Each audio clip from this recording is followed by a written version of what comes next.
going to the gym, and then leaving my house. Those three things, once I have those three things set in that order, you can throw anything at me that day and I will execute it in 2 minutes. In everything. I would see an opportunity to transform anything into everything. Valise is based on an AI model we like to call Val, or we call Val, or that is called Val, whichever version of English you want to use. Right. The goal is that Val is going to become every and anything marketing for the common man, for the enterprise, for the small business, for the solopreneur. So what's my game plan? Build like mad. Like a madman on steroids. I want Valise in everywhere. And by everywhere, I mean, yes, I understand the US is a large ass market on its own, but I want Valise seen in every continent of the world. Welcome to EMP Podcast, where we talk about entrepreneurship, the mindset and purpose, and also hustle meets strategy. We have a special guest, Dr. Somto. Should I try to pronounce his last name? It's Anochie. Anochie. Anochie. Anochie. Okay. Anochie. Okay. No, Well, you sorry, tried. friend. You tried. Well, he's a physician that turned entrepreneur and founder of Rxobot Yeah, Labs, you're good. an AI R&D company building intellect systems to solve business inefficiencies. He bridges medicine and analytical precision with technology to help companies scale smarter and work more efficiently. His mission is to remove chaos from business so leaders can focus on what truly drives growth. Welcome to our podcast, Santu. Thank you very much, PJ and JP. Yes. Glad to be here. Yes. Always. Well, let's get right into it. Now, tell us where you grew up and one of your early memories that shaped how you think about technology. So I grew up in Port Harcourt, River State, Nigeria. Yeah, Let's go, Africa. Sounds like French to some people, but that was where I grew up. Did 16 years plus, primary school, secondary school, and then moved to Belarus for like another 6. Did med school, and then over to the US. Did a master's, and building here. Things that shaped my life. Honestly, just being in Nigeria and growing up in Nigeria in the climate that I grew up in really did shape the person I would become. Because a lot of people I'm seeing around me, for example, my dad, my mom, they were always go-getters. My sisters, for example, I come from a family where almost everybody is a doctor. And doctors who studied out of Nigeria, doctors who studied in Nigeria, doctors who are practicing out and about. And you're a doctor in medicine, Yes, correct? so these are all medical doctors. Medical doctors. So seeing these people already attain heights, right? It was like, okay, there's more to this, and that pushed me to want to be better. Right. So in itself, just the background in where I grew up, that shaped me heavily. There's a running joke in Nigeria, but it's not. It's more for everyone understands it. So I'm Igbo, and the Igbo people are generally known for business. It's our thing, like from way back 100 years, 200 years. Is Igbo a tribe? Yes. Okay. So just trying to clarify. I'm curious things. now because you said Igbo was a tribe, but you said you went into medicine. Why? So what was the reasoning? Do you want the short answer or the long answer? We got time for both. Okay, short answer is passion. Long answer is I come from a family of doctors. That's first. Right. So you're going to already. They already set the bar high. Yeah, and they're already going to push it. And my dad, funny enough, the only person in our family who's not a doctor was like, this is a good path to toe. So he sold the vision. He sold medicine to me, point blank center. And I had been in hospitals. I had always been in hospitals, following my mom to the hospital, following my sisters. And then I came to the US because I would always come visiting. And I looked at it. I'm like, okay, this is interesting country. And then I looked at the price, like how much doctors make. I'm like, I love to help people. And I love to help people more now that, So it was a mix of both. I've always been that person that loves to help people. Okay. If I have $1, I can give it to the next homeless guy. I really don't care how I'll survive. So Right. when people brought that in with like, oh, you're a smart kid, you can do anything and do medicine. Like this is the pros, these are the cons. I'm like, okay, sure. Mhm. And then I get into med school. That's pretty much how I ended up in medicine, honestly. Any regrets from going to med school? No. To be sincere, it shaped, yes, though I am actively trying to run away from that life, it shaped a lot of things about the person I became today. One, learning how to assimilate large amount of information as quick as possible and understand things. And medicine is a thing that if you don't know what you're doing, someone dies. There's no in between in it. Like someone might have a minor or come with something that looks like a minor headache, and you're just like, oh, it's a minor headache. I'll take paracetamol, ibuprofen, you're good. But that might be a symptom of like cancer or some. They have something going on that if you don't go through the right processes, this person might die. So that teaches you in itself accuracy. And going 6 years through it, I did 6 years in a country that didn't speak English. So it was 6 years standard. It teaches you to finish things. Like whatever you start, you will finish. Mhm. And it equips your brain to just handle more. And then more than anything, I discovered myself while in med school. I discovered more of the things I want to become. And most importantly, I found God in med school. Mhm. So I don't have regrets. Honestly, none. So, med background, but when do you recall your first memory with technology? Or when did that become like interesting to you to start going down that path? Where did that curiosity spark from? So it all stems down to my liking of business. As a person, I've always liked business. I've always liked the idea. Always a businessman, huh? Yeah, Okay. I'm funny enough, I don't come from business, but I've just always seen an opportunity in everything. I would see an opportunity to transform anything into everything. So being in Belarus, I had figured that Africans there had problems. These people wanted to work, but they couldn't. Laws generally, Belarus has very strict. So it's like America, students can work. Well, in Mhm. America, students can work in school, unlike like Canada and the UK, where students can work outside. So I would see a lot of African students who wanted to work but couldn't. So I was like, okay, wait, I'm American. I can bridge this gap. I can fix this. Make a company, outsource it. Outsource these guys' skills internationally. They work online. I'm not bridging any laws. And in doing that, I had to leverage systems. Already before that, I had already been used to the whole using computers, and had friends in tech who would do like informatics Olympiads, and then they would teach you one or two things. But I never learned, like, to this day I don't know how to code. I have zero idea how to code. I can Mhm. look at code and like, okay, that's fine. I can understand basic language, but I don't know how to code. So I had to learn how to leverage existing technology that I have to manage a team in Nigeria and Belarus and coordinate with guys in America and other parts of the world. So that in itself was the beginning line that Mhm. stretched where I'm currently. So so this is more of a why question. Mhm. So you had the possibility to get a stable medical career, correct? Yes, I still do. Oh no. So that's a secondary question later on that I have. But why did you leave the chance of having that stable career where you can make a lot of money later on to go into the delusion of creating a startup that may succeed? First things first. It's a delusion. Let's like it's because that this question you're asking is the same question my father cannot seem to understand, right? First things first, I would ask you, how much actually is a lot of money? That depends on you. So that's the problem. Yes, $200,000-$500,000 a year is a good amount of money. Like you won't. It's okay, right? It's a start for like America, because I mean, Yeah, for America. No, in Nigeria, you'll be balling like mad. yes, But in America, it's fine. but even the statistics of like the average salary of It's homes and 55 stuff, something thousand. yeah, Yeah. So that's what an average like doctor after post training makes, like 200-500 grand a year. Mhm. Depends on your specialty. And yes, that's a good amount of money. But then you work for years, you retire, and that's it. And the next thing that's going to happen is I'm going to send my kids to school, and they would now have to basically hustle their lives. Mhm. Like, I cannot effectively say, like, as only a doctor, I'm not building a hospital, I'm not building a clinic, just I'm practicing.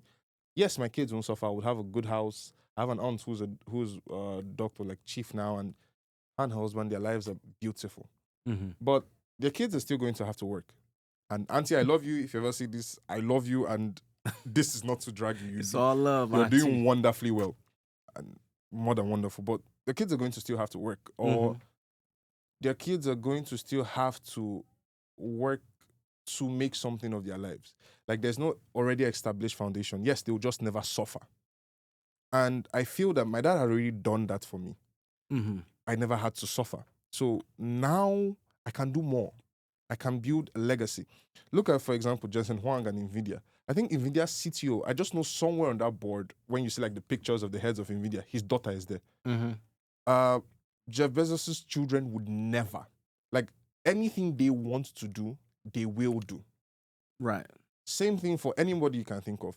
And then predominantly as a Nigerian, we if you look around you, Nigerians who are in America, Mm-hmm. it's either they're a doctor, they're a lawyer, they're an engineer, or they're a finance guy. It's a very narrow down spectrum of the Right. things we can do. And yes, we have larger spots in art, commerce, whatever I want to think of. But that's like I'm sure everyone knows Davido, Bonner, Wizkid, Burna Boy. Oh yeah. Burner For Boy and every WizKid. Yeah. For every one of those guys, there are like a million other artists who did not have the chance to actually get up there. Right. And their music didn't make waves. They were not some people are just not good, yes. But there's some who were good, who are good, and have to be chasing this hustle for years. Right.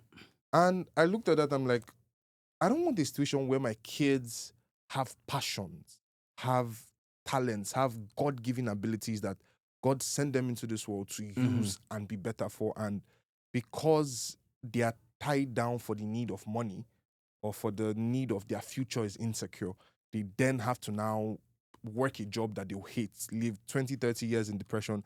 Like, it affects a lot. So I was like, you know what? I'll take that risk. And like you've said before, I'm young. So I have the ability to, take this risk now in life. And the better thing of it is medicine is a stable career. Like, Yeah. it's a career that whenever you come back into, you can start from there. You're never cut off, technically. So I did all the analysis, and I'm like, I did basically a quick cost benefit analysis. And I'm like, let's try this. Try it for a couple years, see what happens. Yeah. So, on that note, what happens, because I never really got to ask anyone this, like after you get your, medical license and things like that, which I'm assuming you have, correct? Beyond that, say, like you're doing now, you're not, you take a 2-3 year gap year to, build this business. If it works, it works. If not, well, we'll go back to being a doctor. But, is there anything you have to do if you take a 2 to 3 gap year? So yeah, no. So you have to consider the fact that my pathway is, and I'm what you call an IMG, International Medical Graduate. I finished in a school that is not in America. So coming here, yes, my certificate is accepted that I'm a doctor, but to work on American patients, and same thing with every country in the world, except maybe one or two that have like alliances with the country that you graduated from, you would have to write their boards. So I would have to write what's called the United States Medical Licensing Exam, which is broken down into 3 parts. You write step 1 and step 2. Both of these exams are like 8 hours and 9 hours MCQ test. But you know what an MCQ is, right? Because I say it sometimes when people are like, I don't know what an MCQ is. So MCQ means multi-choice questions. It's the Nigerian slang for it. Sorry. So multiple choice questions. Got you. So you do that, and you basically then go for what is called matching. So you apply, and then hospitals look through. There's a whole process that you go through, and then I don't know, like sometime in March, then everybody starts getting an email. Oh, congratulations, you were matched, and then you start a residency in a particular program. So depending on the kind of doctor you want to be, your training might be longer. So you might do like, some people might do like a 4-year residency, then like a 3-year fellowship, then they become a consultant in whatever they're doing. Some people might do a 3-year residency, and then they're done. They're not doing any other specialization. So for me, simply what that would look like is I take like 1 year off, write 2 exams, apply, and wherever they send me, I start my residency. That's pretty much it. And during that time, you can still do your startup. Yeah. Well, no. Because, so the reason, I've heard this thing somewhere, that the reason they're called residents is because they practically live in the hospital. You don't have any time. I have friends who currently are residents now. These guys have no time. They are working. Residents are capped at 80 hours a week.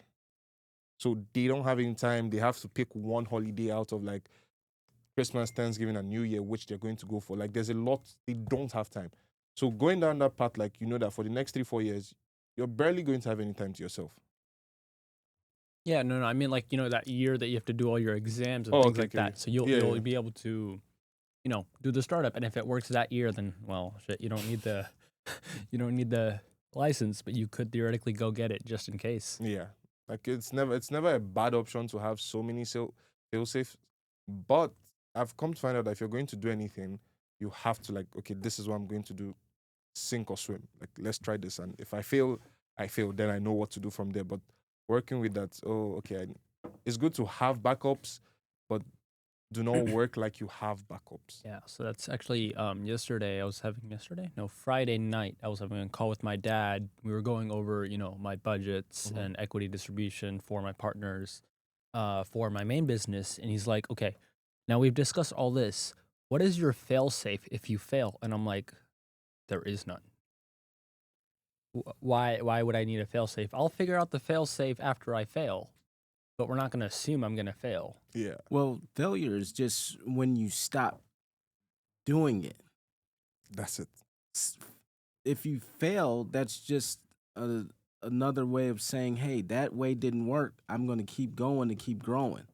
So Exactly. the most successful people that we see are the ones that actually failed the most and just kept going. They learned from those mistakes and just continue to go. Honestly, So I understand what that makes sense because I've failed a lot of times. Tell us about so you got it's Rxobot Rxobot Labs, yes. Labs. Mhm. Okay, tell us what that does and why did you come up with this business. Okay, so Rxobot Labs is an AI R&D lab. Okay. R&D stands for research and development for those who don't know. Right. The goal is simple. If you look at every large AI business that you know or AI company, OpenAI, ChatGPT, Anthropic with Claude, they make, yes, sometimes specialized models, but most times the models are what I would like to say generalized. Like they're making ChatGPT that everybody can use. Right. So And it's general information. It's not like specific or industry based. yeah, although they're Um, getting better, like they're getting really crazy better at it. But then the thing is, there are sectors of the economy that haven't even been thought of, and not even been thought of like to replace. Because a lot of the AI models I'm seeing are like, oh, we're trying to make an AI model to replace X kind of worker or cut out this or cut out that. But just AI models that work on sectors of the economy. So you do your extensive research, like what is this problem that these guys are facing, and build something that works just for them. okay. So let's get a little bit more specific. So Pick ideally, pick an industry. so marketing, medicine, oil and gas. These are, for example, medicine is something that everyone thinks that AIs are not going to be properly used in generally, like the medical, Okay. because like people always say if you're going to a robot or if you're going to replace people, AIs are not going to replace doctors because you still need doctors. So there's some level of shying away in For now. yes, but generally, honestly, it will take a while. Like before you would need some version of medical personnel and AI used in tandem for that to We work. would need like AGI. Yes, you would need a lot. Okay. But the problem is people tend to wash away from these things and make more consumer centric models. Make more models that you can use to make videos. So example, I'm following YC and I'm seeing now the new batch of guys that because once like these guys post on their LinkedIn, YC repost them and post this. And I'm seeing like what they're making. And it's not industry specific. Mm. Like it is, you can make a video to do this. Yes, there are guys who make accounting software but what if you make the software that, for example, Total needs, Shell needs? What if you make the AI predictive modeling software that these guys specifically need? Mm-hmm. You can, for example, we're building Valise. Valise is based on an AI model we like to call VAL or we call Val, or that is called Val, whichever version of English you want to use. Right. The goal is that Val is going to become every and anything marketing for the common man, for the enterprise, for the small business, for the solopreneur. Mm-hmm. And yes, I see a lot of people build marketing models. And honestly, we're starting out as a marketing model because it takes a lot of data training to actually get there. Mm-hmm. But the goal is, or what we're building is, Val is a software that can tell you where to sell and can tell me where to buy. So let's say you start, what do you like? Pick something that you would like to sell. Let me sell my beats or something. Beautiful. So I got, Sell music. I'm in music production or whatever. So Val is an AI that ideally can tell you, by the time we're done properly training it, Mm-hmm. it would tell you where to sell based on use, demand, and the people who have already used Val. Mm-hmm. It's that AI that it cuts out the entire marketing problem for businesses. So it's an AI that you talk to and it tells you, oh, you're very good at this is your beats, analyzes your beats, analyzes where is good, what kind of country listens to your beats, and tells you, oh, market here. Oh, Val, we can run your ads here because this. Not just run your ads in America. No. Oh, your beats, let's say you're So making. this is globally. Yes. So let's say you're making Afro-Caribbean beats now. Val can tell you, sell your beats in Jamaica. Or wait, your beat sounds like what Rema used on his latest song. So it would be a good thing if you market your beats to guys in Nigeria. Now, on the enterprise side, imagine Pepsi decides to make a new drink. Okay. And they don't know where to sell this drink. They have to. So initially, they will have to do analysis, get data analysts on board, check their numbers. Where do they sell particularly better? And there's so much data, so much infrastructure that goes into this thing. But then imagine them having Val. What Val would do for them is based on the buying pattern, because guys here have already used Val, or how to sell, how to market, or what is good, based on the geographic location of the guys who have used Val here and here. Now, not their personal information or their personal data, just understanding buying patterns and selling patterns in different places of the world. Pepsi can then incorporate Val into their back end and use Val Val with an analyst, because I'm not in the business of cutting out human beings from the equation. I don't believe we are there yet. Soon we would be.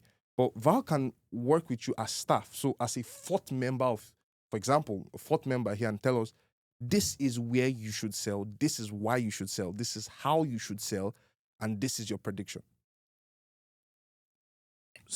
So how would Val help us out in the EMP podcast? So Val will take a look at what your all content, the content, the videos and everything. Do ask analysis. you what is your goal. As where we are now, it will ask you what your goal is, and you would firstly talk to Val as if you're talking to a person, like so chat to speech. Okay. Right, and you tell it, oh, this is my goal. This is what I see us being, and Val would question you, suggest, and eventually, so this is now. I'm going to give you a timeline of now versus Val in the next 2-3 years. Okay. So Val now would then make suggestions that this is what's good, this is this, and then work through it, and then automatically manage your Instagram ads, your Meta ads, your whole Meta ads manager, and your TikTok manager. And that's managing it, meaning running making the it ads, automated. Yes, running the ads, analyzing the ads, and the beauty of it is you don't need to know Jack. So, for a little back context, I made Val for me. I made Val for business guys like me who knew what they needed to do to make operations work. But they could not for the life of them figure out how to sell or how to market. And if you do a little study, like the ad industry is like 400 and something billion. So, but these guys spend I think the other guy was, yesterday, Chris was talking about guys and their ad spend and how much, and guys, a lot of that ad spend first goes to waste. But Val on its own has analyzed the general market and can tell you, this is what you should do. And not only telling you what you should do, Val does it. And the beauty of it is from Val, you can analyze, so you don't need to ask. So now if you're trying to analyze an ad that you've run, you have to understand so complex metrics, CPC, because, for example, some guys yesterday didn't even know what CAC meant. Right. But with Val, you would never have to actually understand these things because you just be like, oh, Val, like, or you just ask Val, how are my ads running, or what is working, and Val can tell you on point, like, okay, ad one is getting this, or 5 people, let's say 1,000 people have viewed it, 500 of those people have clicked it, like simple things that you understand. Now, better still, Val understands your communication, so it gets better for you. So Val understands how he talks after talking with him for a while, say a month, 2 months. Val understands how you talk. Val understands how I talk. So his conversations to him would be easier in 2 months. And So same with you. So they're basically building a relationship to get to know you better and how they can Yes. serve you better. Yes. So it's learning how your business even works better and how it can serve your business better. So the ideal client is somebody like you, or what would you say your ideal client? And then also, you know, how can people start to benefit from your product? Like, is your product live currently? No, so we'll be launching next month. Okay, so Okay. we're gonna promote and pre-launch or whatever. Do Thank some, you know, And promoting then, for you. But we're building, so we already built a wait list, so I can send you guys a link, and if you want to Yeah, join the we'll- wait list. yeah, send us the wait list, and we'll put it on the. wait list in the description. But yeah, So my ideal client is I don't want to be too broad and say, but this will sound crazy, but everybody with a business that is starting out. okay. And why I say that is your problem is simple. Like, business has phases: outreach, operations, analytics, accountability, all those things. Right. One, if you break down, how I look at it, if you break down a business into its 2 core parts, let's just say you have to make it 2 parts. There's outreach and there's operations. Okay. A lot of guys can easily figure out operations. It sounds hard, but it's the easiest thing to figure out. How is this business going to work? Like, okay, a client comes in here. That is easy. What service are we offering? That is easy to figure out. What is not easy to figure out and highly cost effective, actually very ineffective, is outreach. Cold emails, calls, whatever you may use. But $400 or something billion is spent a year on ads. So a lot of guys then eventually, oh, how do I sell my business? You go to YouTube, you see all the guys, oh, social media marketing, da da da da da, and then you're like, okay, run ads, but you don't know what to do. Yeah, when I hear, like, especially the older, my generation and up, run ads, it's like, All right, let's run a newspaper, guys. well, not even running a newspaper, but it's almost like, you know, cooking some spaghetti, putting it on a plate, and then just throwing it on the wall and see what sticks.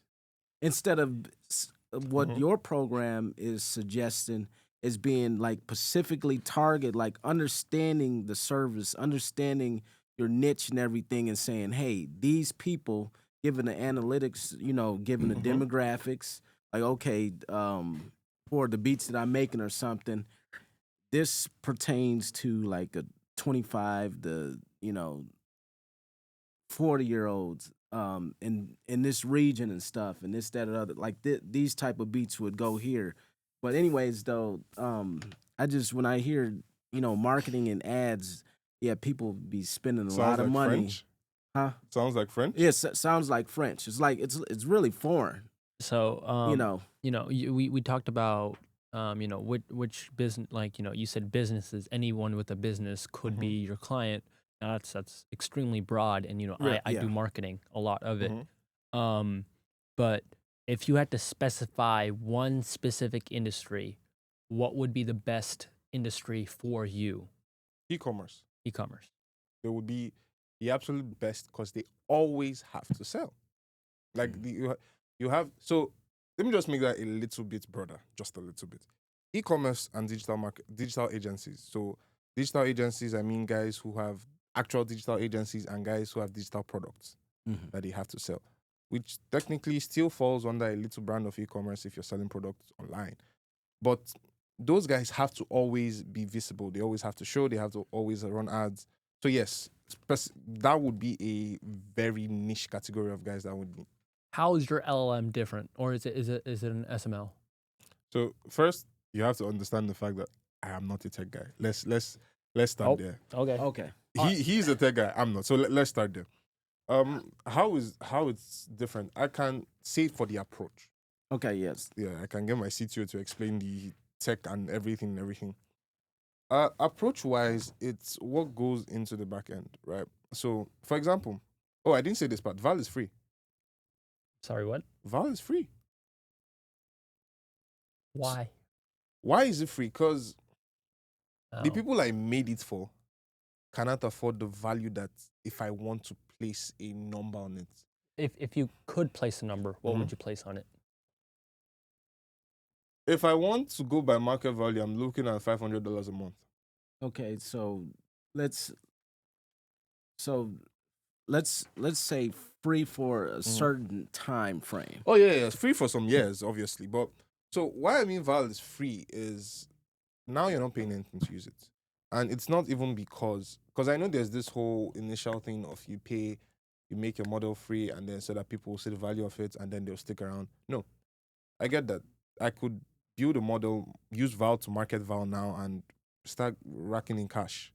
But I had to understand from a personal perspective and from what I was called to do that some things at that time are more important than money.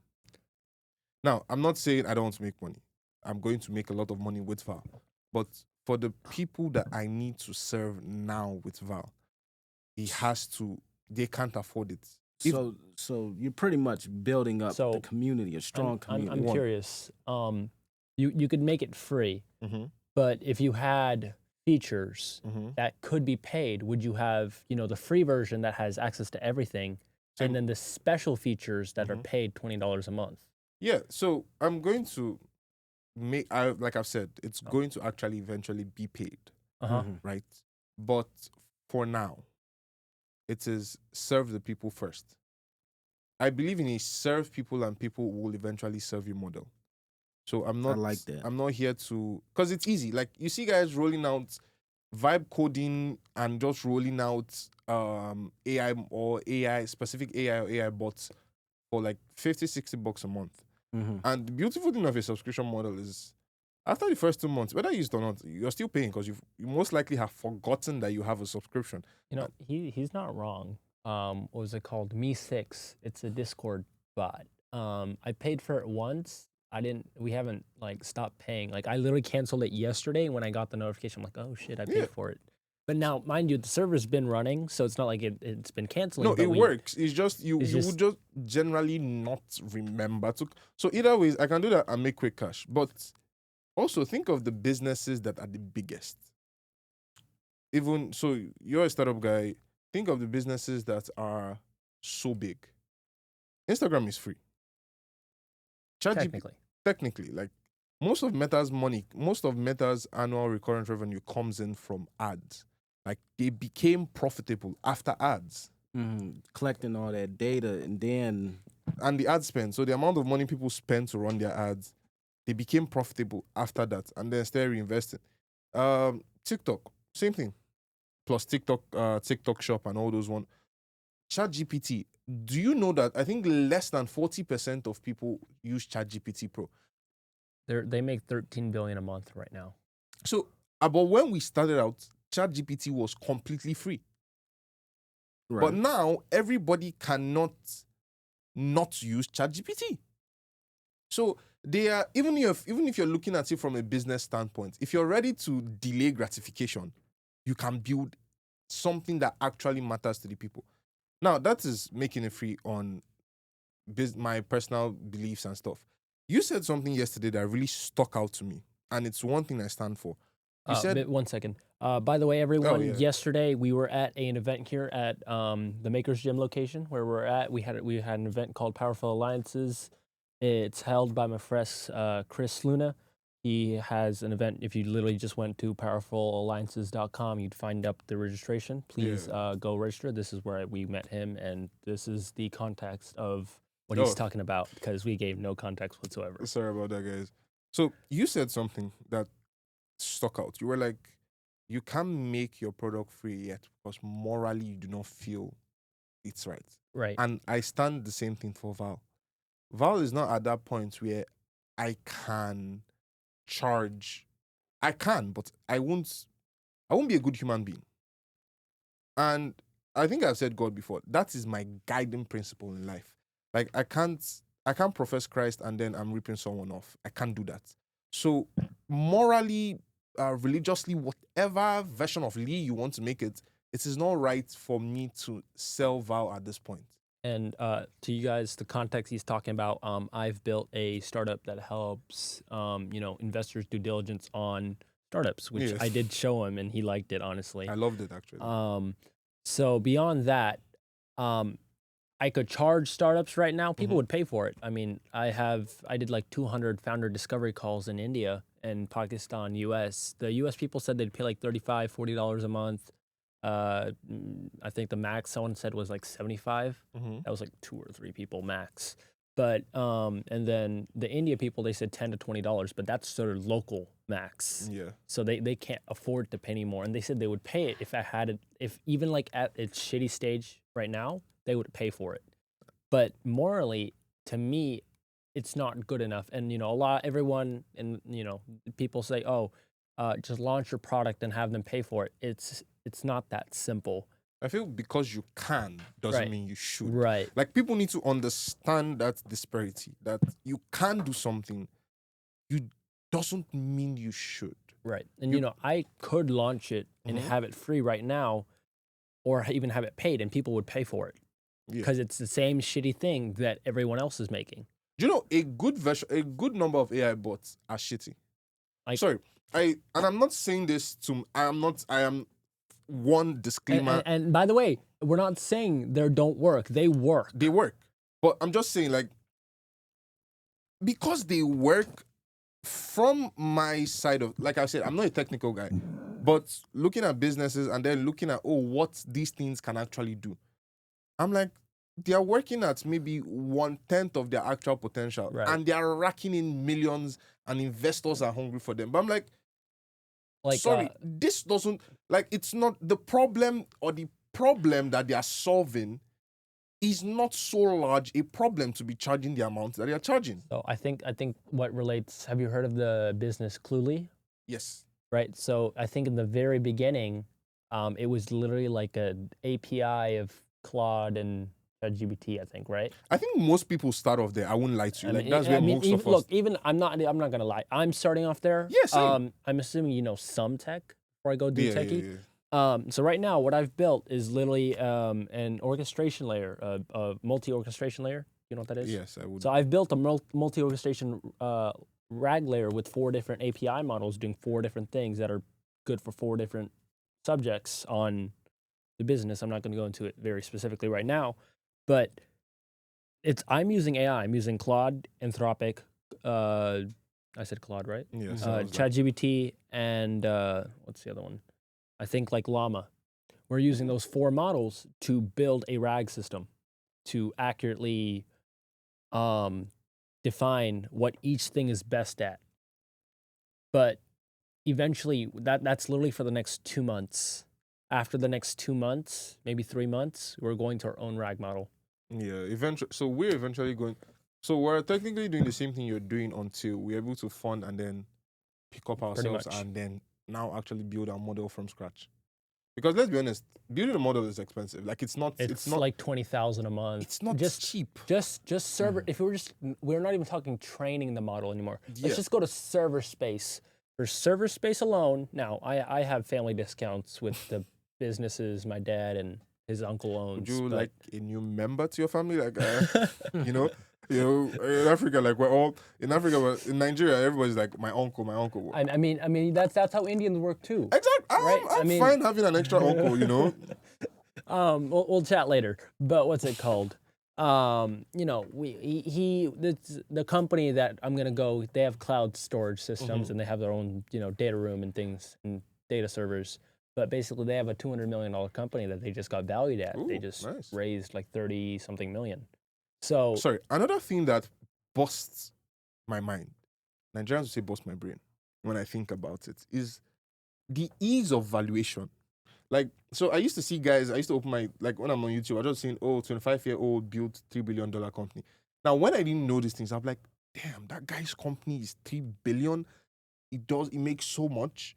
But then when I actually found out what it actually means, like to have that valuation, it's not easy, but it's easy. It's easier than you would think to actually be valued at an amount. So, you know, valuation, this is the one thing I know for a fact I can speak on. Valuation is built on various amount of things. It's not built purely off of revenue. Like you could have revenue is even one of the most little, especially in the startup Right. world. Like if someone buys 10% of your business for 100 million, you're valued at 1 billion. Like automatically, some other factors will come into play. But and you could have zero revenue. I can give you an example actually. One of my friends, Exila, it's a space tech company. He's building out moon farms for Earth and space. And I actually got him a $2 million offer from an angel, valued at 25 million. But everyone else, like right now, he's raising 2 million at I think. So it is a 15. pre-seed, seed, or pre-seed. But so mind you, it's a deep tech company, so it's not like here. I'll show you. Can I exit, please? Can I, please? Okay. What's it called? It's a deep tech company, so it's not anything like deep tech, space tech, earth tech. That those are like kinds of tech that are. It's complicated to build. It's not easy. It's not simple. PJ is just like let the youngins speak and. And this guy's 17, by the way. The guy that owns this company, You he's know, 17. I love when guys start out So young. so look, he's 17 right now, but he worked at this guy worked at NASA. Wow. I think one of his other co-founder worked. I think he also works at NASA, and this guy worked at Google. So they have like NASA, and they've got all of them. But they're building. Let me see if I can find where it is. Okay. Like they're building out modules like this, and he already has, 350K or 360K in pre-orders. Wow. And right now, he's raising like $2 million. Like if we go down. So is this his pitch deck? This is his pitch deck, yeah. I like this. So this is like, it's a crop tower. So aeroponics? So like it's a new kind of aeroponic system to grow farmland on earth and land. Like basically right now, I think he told me that like all the aeroponic farms, they're like, it's like large amount of space, and it takes water and takes all these other things. You don't need water for this. You don't need electricity for this. You don't need sunlight for this. It runs all on its own. Wow. So like he has a whole compact design. It's literally 12 by 12 feet. That's all it takes for one module. Wow. And it has 20 minutes of maintenance a day. Okay, so an average moon farm takes 90 days to build. How long do you think this farm takes to build and like set up? Under 30? 10 minutes. 10 minutes. 10 minutes. Okay. This takes 10 minutes. It's in here somewhere. So my first question is, how does a 17-year-old figure this out? Like, so he actually was working on the moon farms for NASA. So this is his IP that he was working with NASA, but NASA wasn't taking him seriously, so he left, took his IP, and built it on his own. So, like literally, like here, look, swappable modules can be deployed within 10 minutes. Oh, should have read that. And it's literally 12 by 12 feet. So basically, you put two of me on top of each other one way, and you put two of me going that way, and that's how big this farm is. But it grows more than a normal farm does. So it's literally, it grows more and also has less space. So, I mean, like this, one problem I have, like side note, one problem I have with the startup world is like, and I get it from a business standpoint, but it's the issue of, where have you worked before? Like guys who ex-Google, ex-NASA, ex-Palantir, ex-OpenAI, they get funded so easily. Actually, no, that's not true. Really? He's having struggle getting funded. Like right now, so this is inaccurate. This is an old PDF. I haven't asked him for a new one, but he's raising $2 million at 15 million right now.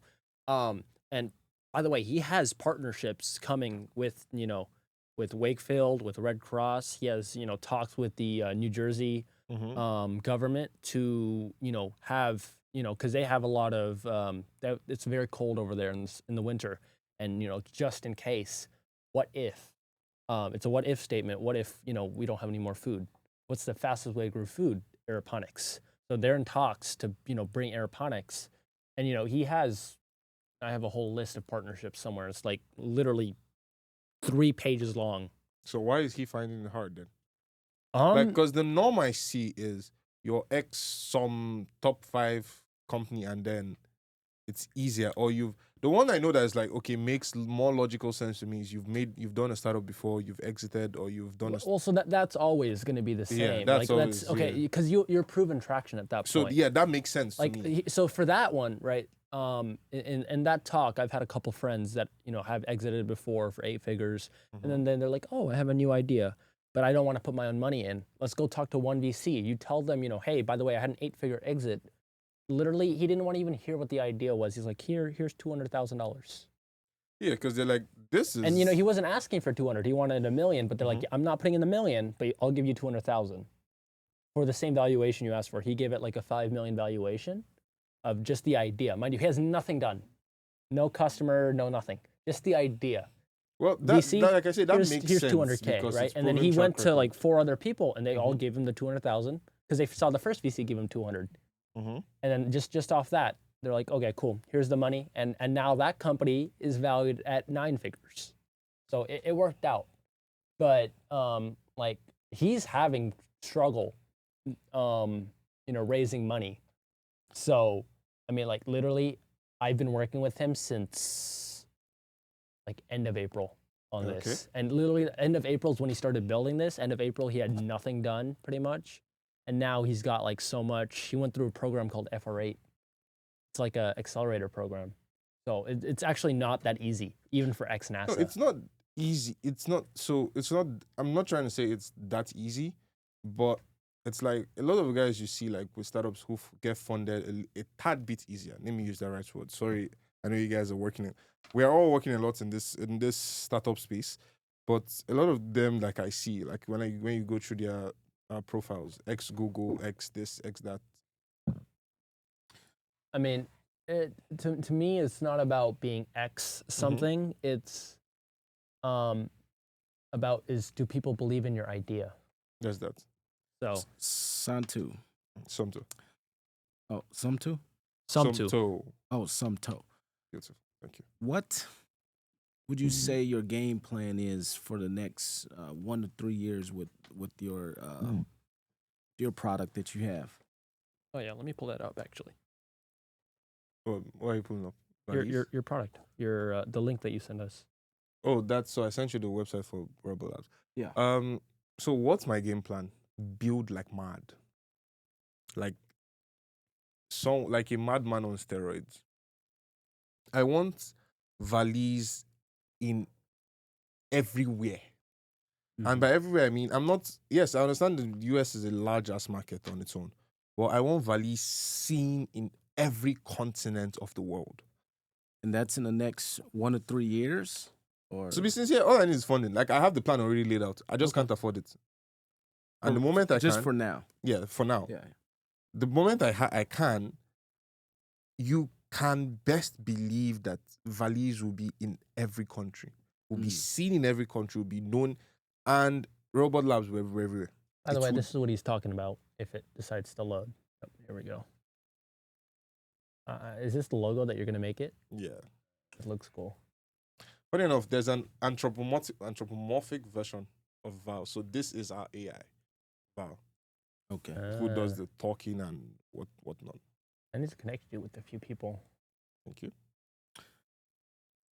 So with that being said, with that 1 to 3 year plan, which is right around the corner, then next, what is the legacy that you want to, like after you get these projects done and you live your life and do all your great things and stuff, what legacy do you want to leave here on Earth?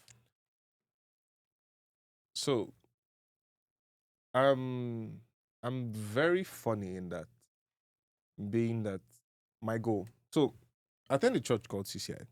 Shout out CCI, they changed my life. I will. Okay. Yes. Shout out the Apostle, shout out PO. We have a moniker, I would say it's loving God and loving people. Mm-hmm. And in the deep recesses of the person that I am, that is who I want to, like what I want to be remembered for. That Somto Anochie loved God and loved people. Mm-hmm. Because I'm the kind of person I cannot. So there are some things that are weird to me, and not even weird. Yes, someone might see this and say it's a little hypocritical, but it's weird because, for example, in Belarus, where I spent most of my adult life, we didn't really have a lot of homeless guys because their system works differently, right? We had guys who would see homeless, but like these guys, it's not they are homeless to a level by choice because they are stopping you to ask you for like to buy them alcohol and not even food. But then I come over here and I'm seeing guys who are trying to stop me to just get $1 for food, or not even get the dollar. Please, just if you could buy me a drink of water. And I cannot for the life of me get that. Like when I'm driving through and I see that, I am saddened to my core. Mm-hmm. So I wonder when I'm done, I've left this world, whenever that is, it is known that this guy loved God and he loved people. Like it was evident. That is all. Like there's nothing more important to me than that, honestly. I'm gonna transition, get a little bit to rapid fire and some on your fun side or just something randomly. But what's one tech you can't live without? Like if we removed it and you were never allowed to use it again. ChatGPT. Chat GPT. ChatGPT. Like the first, so I If get we were- if ideas we- like mad. The first thing I do when I get an idea is ChatGPT. Okay. And then I now go introduced to Pro, and I'm like, okay, no, this has to be in my life. In a few words, worst startup mistake that turned into a lesson.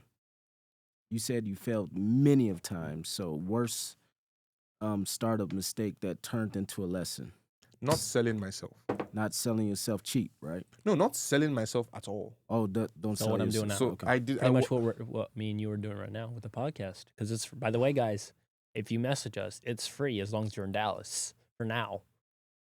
Give us like a couple months, it's going to become paid. I love the fact that I met you guys early on, but not selling myself at all. Like I built operations, built a back end, but no one knew who I was, so I didn't sell. Morning routine or what's your favorite productivity hack? Like what gets you going in the morning? So I'm not really a morning guy. Okay, so Whenever my morning you get up.